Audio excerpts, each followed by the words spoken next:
Mr. Speaker, members of the Senate, of the House of Representatives, yesterday, December 7th, 1941, a date which will live in infamy, the United States of America was suddenly and deliberately attacked by naval and air forces of the Empire of Japan. The United States was at peace with that nation, and at the solicitation of Japan, was still in conversation with its government and its emperor, looking toward the maintenance of peace in the Pacific.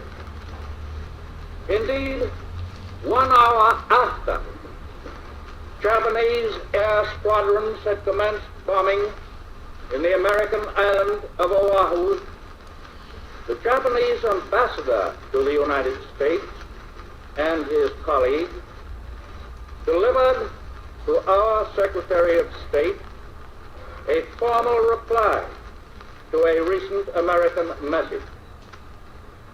And while this reply stated that it seemed useless to continue the existing diplomatic negotiations, it contained no threat or hint of war or of armed attack.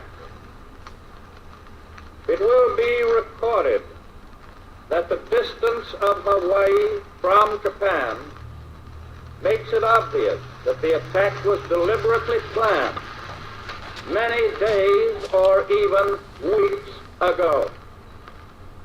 During the intervening time, the Japanese government has deliberately sought to deceive the United States by false statements and expressions of hope for continued peace. The attack yesterday on the Hawaiian Islands has caused severe damage to American naval and military forces. I regret to tell you that very many American lives have been lost. In addition, American ships have been reported torpedoed on the high seas between San Francisco and Honolulu.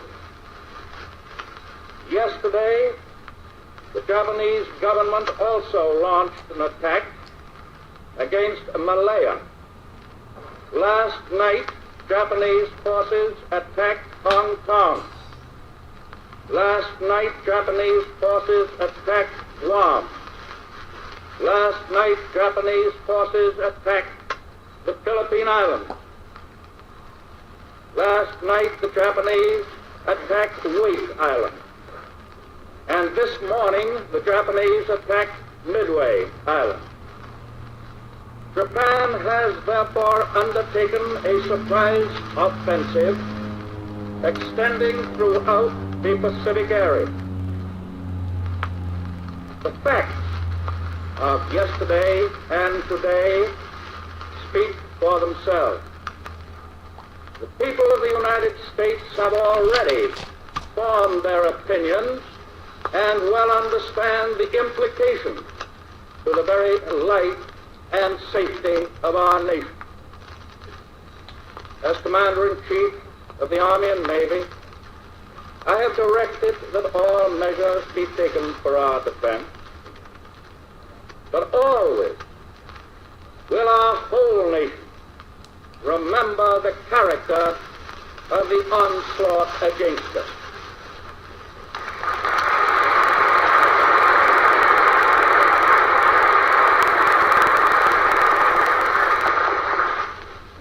No matter how long it may take us to overcome this premeditated invasion, the American people in their righteous might will win through to absolute victory.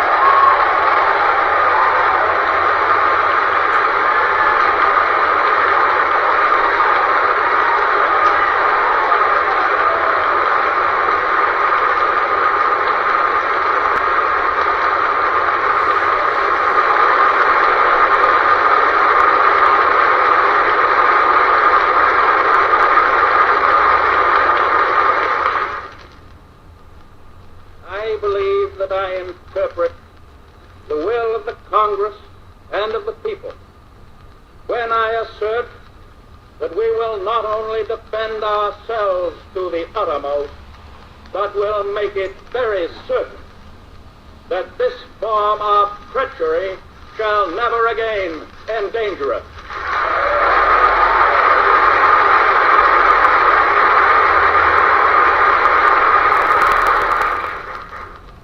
Hostilities exist.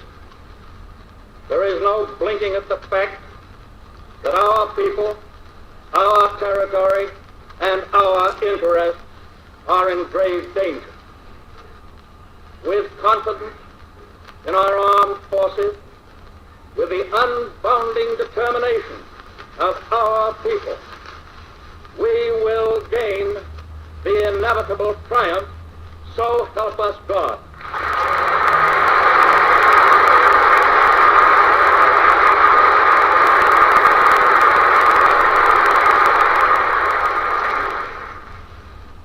I ask that the Congress declare that since the unprovoked and dastardly attack by Japan on Sunday, December 7, 1941, a state of war